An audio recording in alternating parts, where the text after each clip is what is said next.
director of Paglilitis, Raymond Barcelon.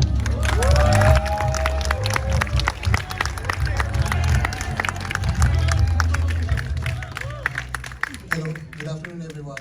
Out of courtesy to our foreign dignitaries, I'll speak in English. Right. Film Development Council of the Philippines CEO and Chairman, Mr. Jose Verdes.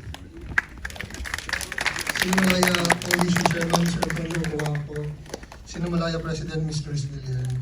CCP Vice President, Artistic Director, Mr. Dennis Torresigan. Festival Director, Mr. Chris Miliado. Deputy Festival Director, Mr. Frances.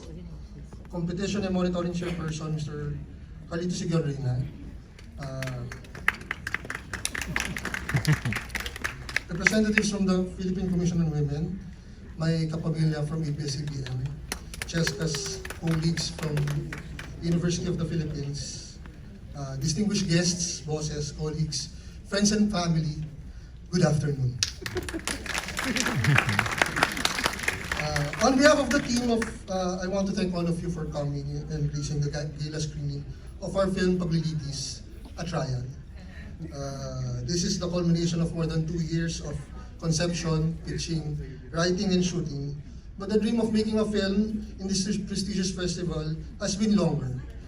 Just like my fellow batchmates, the road to making this dream a reality was difficult, to say the least. But the demands and challenges that I faced was lessened because of my first collaborator for this film, our director, Cheska Marfori. A fellow writer whom I met at a writing workshop. I shared with her this story and asked if she was willing to direct it, and thankfully she obliged. But my gratitude does not end there, because there was a point when an unfortunate circumstance happened and I was prepared to not push through with this film. I was overwhelmed with the responsibility and uncertainty, and was prepared to set aside the dream that I've always had. But Cheska assured me that she will see this through with me, because she saw the value and importance of the story we wanted to tell. That's why, despite having zero knowledge in producing a film, we chose to take a risk and leap. And we are eternally grateful to friends, families, and mentors who helped out, guided, and selflessly supported us with the challenges that we faced. Your support gave us the courage to fight for our dreams, for our voices to be heard, even if others were questioning its validity, doubting our capabilities. Tonight, we share with you our film, which wouldn't have happened without the generosity of our fellow filmmakers and artists that shared the talents with us.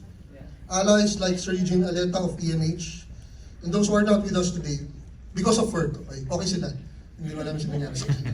Our location manager, Bingbong Dimakili, production coordinator, April Andolot, production assistants, Anne Oblivias, and Abraham Felipe, hair and makeup head, Christian Catu, costume designer, Evie Rose Lavalle, our assistant director, Aika Ratay, production designer, Lars Magwanwa.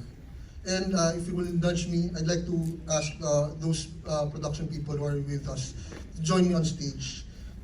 First, our script continuity is John Knoxville. Our BTS photographer, Paulo Jonathan Henson. Poster design artist, Alex Vega. Music scorer, Hans Blozon. Our editor, Glenn Barrett. Colorist, Nico Ebora. Our visual effects team led by Eru Petrosanta. Our post-production team from ProMovie led by audio department head Ayan Lubicaro. Director of Photography, Sol Garcia, and her camp department. And our ever dependable associate producer, Edwin Morris. And of course, my chief collaborator for this entire thing, Direct Cheska Marfori.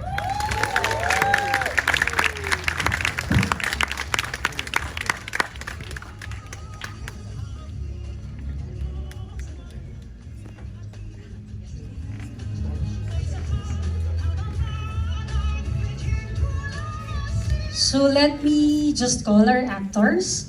So with a special cameo, Sir Kiko Matos. Manny Angeles, Monjian Sampang, Dorothy Flor, Miss Marnie Lapus, Barbara Miguel,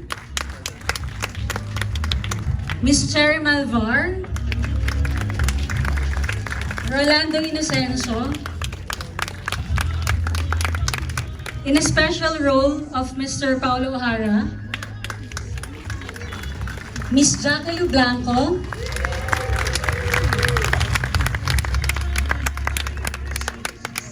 Mr. Leo Martinez,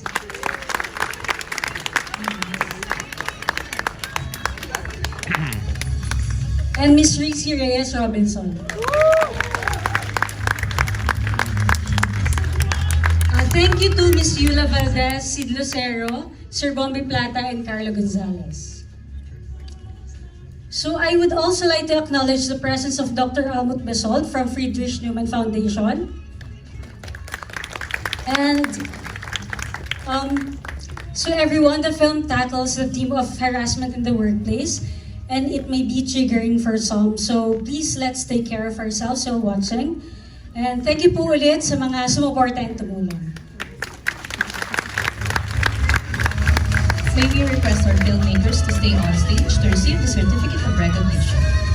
To present the Certificate of Recognition, we would like to call on Vice President and Artistic Director, Cultural Center of the Philippines, Dennis Marasigan, Festival Director, Cinemalaya Philippine Independent Film Festival, Chris Bimiliado, Competition and Monitoring Chairperson, Cinemalaya Foundation Incorporated, Carlos Sigenreina, President, Cinemalaya Foundation Incorporated, Clarice Guillen, and Chairman, Cinemalaya Foundation Incorporated, Antonio O. Coanco.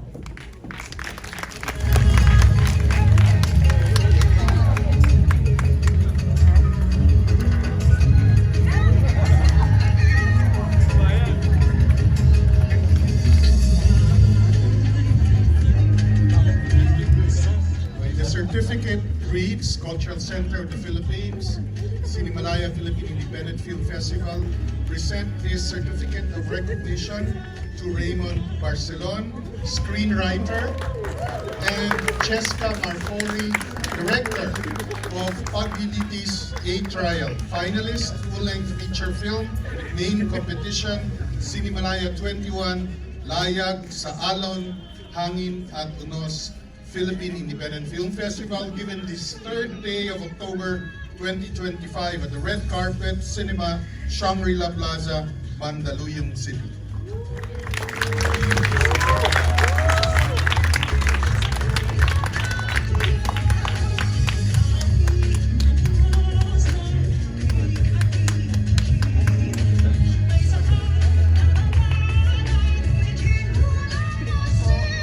Please remain on stage for the photo op.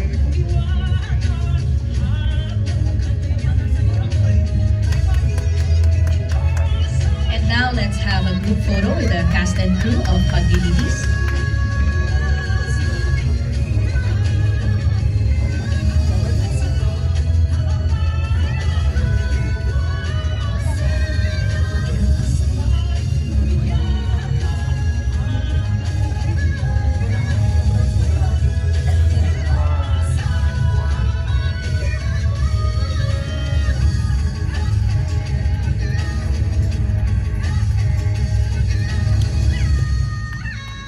Thank you to our presenters and filmmakers. Again, congratulations to the cast and crew of Paglilitis, A Trial.